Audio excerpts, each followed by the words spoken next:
ඉතින් මේ දවස්වල හැලෝවීන් එක ළඟ වෙනවා. ඒ හින්දා ඉතින් මට හිතෙනවා මේ පාර හැලෝවීන් එක වෙන්නේ මොකක් හරි ස්පෙෂල් දෙයක් කරන්න.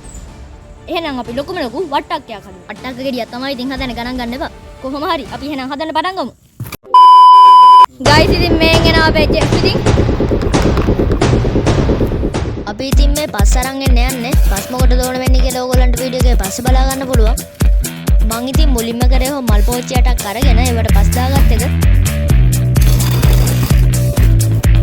ගයිස් ඉතින් අපි මල් පෝච්චි වලට පුරවගෙන නම් ඉවරයි. දැන් තව එකක් ගෙන්න යන්න ඕනේ. මොකද මේවා දැන් තද කරද්දි තව ඕන වෙනවනේ.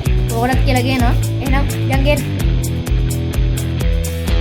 ඊළඟට ඉතින් මං කරේ බට කපාගත්ත එක. මං ඉතින් මේ බට 8ම 21කට තමයි කපාගත්තේ. හරි ඉතින් මං බට 8ත් කපාගෙන ඉවරයි. ඊට පස්සේ ඉතින් මං කරේ ඔය පේන විදිහට තලාගත්ත එක. පේනවනේ ඉතින් ගයිස් මං තලන්න ගිහින් එක මල් පෝච්චියක් කැළුණත් එක්ක.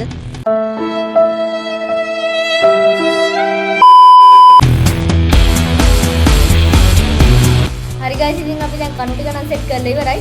දැන් ඉතින් කාඩ්බෝඩ් සෙට් කරන් තියෙන අර වට්ටක ගෙඩිය 60ට ගන්න. එහෙනම් කාඩ්බෝඩ් සෙට් කරමු. හරි ගයිස් ඉතින් මම කාඩ්බෝඩ් එක ලේ ගන්න කපා ගත්තා. එහෙනම් යම් බඩ වලට සෙට් කරා.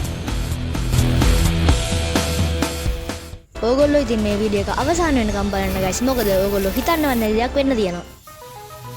මං ඉතින් පළවෙනි ඩේ එක නම් සෙට් කරගෙන ඉවරයි.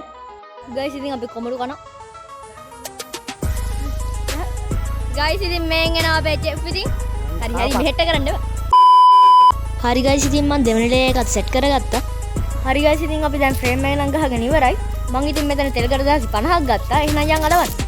හරි ගයිස් ඉතින් මං එව්වත් අලවගෙන නම් ඉවරයි. සෝරි ගයිස් ඉතින් මං අලවණේම වීඩියෝ කරාට වීඩියෝ වෙලා නැහැ. ඒකයි දැම්මේ නැත්තේ. හරි ගයිස් ඉතින් දැන් මං තනකොළ සෙට් කරන්න යන්න ඔතන මල පෝච්චි පේන හින්දා.